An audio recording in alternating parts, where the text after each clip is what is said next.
warahmatullahi wabarakatuh. Para pemirsa Jejak Beksi di mana saja berada, alhamdulillah untuk yang kesekian kalinya Ane bisa silaturahmi ke sekretariat Kampung Silat Petukangan ya. Dan saat ini Ane sudah ngobrol-ngobrol dengan Babe Nafis. Beliau salah seorang sesepuh Beksi Petukangan yang oleh teman-teman di Kampung Silat Petukangan dijuluki Jenderal Beksi, bukan begitu, Be? nggak perlu malu, Be, karena julukan itu yang diberikan orang lain. Iya. Jadi teman-teman amat mengapresiasi Babe yang dalam tanda kutip ya, udah dikatakan bujur, tapi kecintaan sama Beksi Babe luar biasa. Benar. Sehingga Babe masih siap bersilaturahmi ke sana kemari sama teman-teman Kampung Silat untuk ketemu para pebeksi-pebeksi yang ada di luar sana. Nah, yang menarik, Be, nah ini juga mungkin menarik buat teman-teman sekalian, bahwa pada saat era kejayaan Beksi di Petukangan, di mana 4 guru besar itu masih ada, iya, dan beliau menuntut ilmu sama Kong Ajas Buloh. Benar. Beliau adalah seorang petarung. Jadi bukan petarung jalanan, tapi memang bertarung di atas ring untuk mengimplementasikan jurus-jurus Beksi yang sudah didapat dari Kong Ajas Buloh.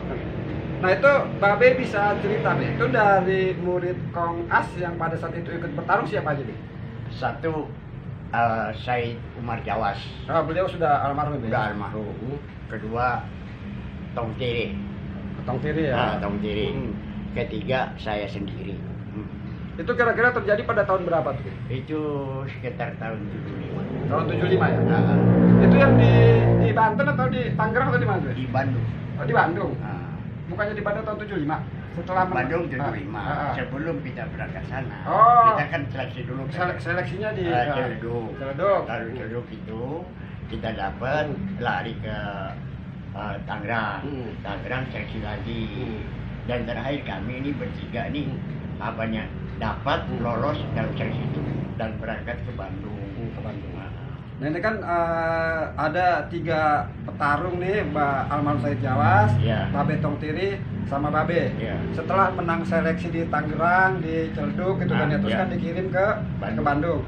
Nah ini dari perguruan yang lain ada nggak, Be? Maksudnya kan kalau bicara Beksi ada 4 di sini ya, ada Kong As, Kong Nur gitu kan. Ini apa memang dari Kong Nur doang atau ada dari Kong As dulu? Oh, dari Kong As dulu aja. Nah itu pada saat pertarungan itu tarung bebas, Be? Ya kalau nggak salah sih tarung bebas atau apa. Jadi ya pada waktu itu ya kita menghadapi lawan yang sepantar kita juga. Itu dari aliran silat lain ya? Lain silat, kalau nggak salah saya lawan Prisedi. Nggak usah disebutin. Nggak usah disebutin silat-silat yang lain ya. Jadi pada saat itu dari berbagai macam aliran silat. Ada. Nah, Babe bertiga ini dari aliran silat Beksi. Nah, itu kan itu pakai body protector nggak? Pakai. Berarti pada saat itu pertarungan bebas, tapi memang sudah ada naungan IPSI kali, Be, ya. Maksudnya ada wasitnya kan itu kan ya? Ada wasit? Wasit ada. Wasit ada. Oh iya. Semuanya biasa ada wasit. Karena kalau kita bicara IPSI, Be, itu dia didirikan tanggal 18 Mei 1948. Jadi kalau Babe 75 mungkin itu udah dalam proteksi peraturan IPSI kan gitu kan. Kalau kita lihat dari situnya, karena pakai body protector. Nah ini menariknya gini, Be, kalau nggak salah itu kan aneh dengar itu kan katanya pada dapat juara tuh. Memang betul. Jadi dapat emas ya kalau nggak salah ya. Kalau Said Jawas dapat emas, kami berdua dapat perunggu. Oh begitu. Babe sama Babe Tong Tiri dapat perunggu. Iya. Nah itu yang menariknya, Be, kan kalau Beksi itu kan identik dengan tangkap pukul ya. Iya. Sementara dalam pertarungan itu kan salah satu peraturan kagak boleh nangkep. Itu gimana ngatasinnya? Tapi pada waktu begitu bukan apa, kita tinggal buang jeprek, gitu aja kan. Waktu itu saya langsung secara pukulan terus, gap. Jadi mereka nggak ada kecepatan. Oh jadi. Peran saya begitu. Jadi tadi efektif, tepat, refleks mematikan kan. Jadi walaupun nggak nangkep, begitu buang hajar kan? Iya, buang hajar. Nah terus satu lagi nih, Be, kalau kita bicara Beksi, itu kan dia lebih cenderung bertahan ya Be ya. Iya. Maksudnya begitu orang nyerang baru kita hajar kan. Iya. Nah ini kalau misalnya dalam pertarungan, kalau misalnya Babe bertahan terus dia nggak nyerang-nyerang, gimana tuh Be? Atau Babe? Ya sekarang begini, kalau kita nyerang kita kan nyerang bisa juga. Oh, begitu. Tapi kita juga lihat apanya absennya dia. Ya kita kan paling nyerang geser doang gitu. Jangan kita orang lari gitu dan anak begini kita langsung serang sana. Enggak. Nah, jadi ya itulah bicara bela diri, cari titik lemah lawan ya, apa. iya. Nah, pemirsa Jejak Beksi di mana saja berada, jadi jelas ya. Tahun 75, Babe Napis dan teman-teman itu sudah ikut pertandingan silat dengan mengusung nama aliran Beksi. Jadi sebenarnya dari dulu itu Beksi itu ya bisa dipertarungkan kan gitu kan. Dan alhamdulillah juga bahkan menyabet juara. Nah kalau misalnya belakangan ini nih Be, kalau di event-event gitu, itu jarang pesilat Beksi yang muncul itu karena faktor apa menurut Babe? Itu faktor pertama itu karena Beksi itu tidak bisa dipertandingkan. Tapi dulu Babe bertanding. Nah itu dalam masalah karena Beksi belum begitu, IPSI belum begitu ini kuat atau apa. Jadi itu ada kayak pertarungan bebas kelihatannya. Jadi terus terang aja bukan apa antara Beksi sama Beksi. Nah, ya kan? Tapi masih kita nggak tahu jalan keluarnya gimana, metodenya bagaimana, mekanisnya bagaimana, ya nggak? Iya. Karena terus terang aja, kalau memang ini belum ada metodenya yang betul tepat, ini bukan apa Beksi sama Beksi akan hancur, ya nggak?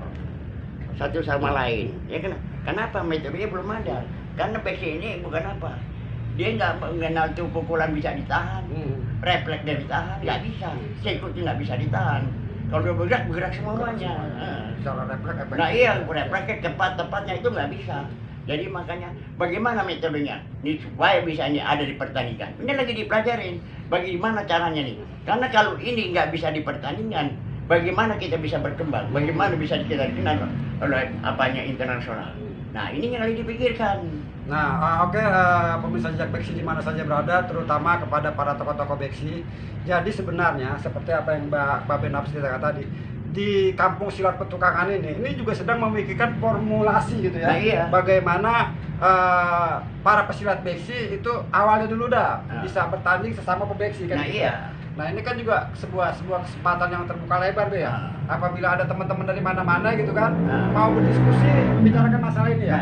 Iya. Membuka diri gitu ya. Iya. Jadi bagaimana Kampung Beksi Petukangan ini bisa mempersatukan para pebeksi dan melahirkan sebuah rumusan-rumusan agar Beksi juga bisa berjaya di pentas prestasi. Benar-benar. Nah, para sahabat Jejak Beksi di mana saja berada, ada hal yang luar biasa yang buat saya juga kadang-kadang ngiri juga nih dengan semangat beliau dan kecintaan beliau terhadap Beksi. Bahkan bukan hanya di raga, sehingga nih kalau ngepel aja di selepas selayar nih. Ya kalau ngepel gitu.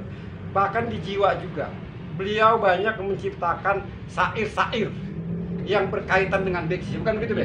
Nah, untuk membuktikan bahwa saya bukan omong doang, kita minta Babe Napis untuk membacakan salah satu puisi beliau yang berkaitan dengan Beksi. Ayo Be, silakan Be. Beksi, berbaktilah engkau kepada semasa. Beksi bermakna dalam sanubari, menggerakkan jiwa kesatria sejati. Beksi sebagai perisai diri. Beksi jalan mempererat silaturahmi, dibaktikan kepada sesama insan untuk mendapatkan ridho ilahi.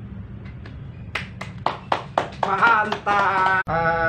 Oke, para pecinta Jejak Beksi sekalian, saya rasa hari ini cukup obrol-obrol kita tentang Beksi bersama Babe Napis, salah seorang sesepuh Beksi di Petukangan yang alhamdulillah juga sudah mendapat penghargaan dari sahabat-sahabat Beksi di Kampung Petukangan dengan predikat Jenderal Beksi. Semoga semangat itu terus tertanam di hati Babe. Amin. Babe tetap sehat walafiat, diberikan kekuatan. Aneh yang muda-muda juga mau videonya dari Babe nih. Amin. Oke Be ya. Ayo. Oke. Terima kasih banyak. Nah, sama-sama kita teriak ya. Jejak Beksi. Wow, Aji. Yuk. 1, 2, 3. Jejak Beksi. Wow. Ajib.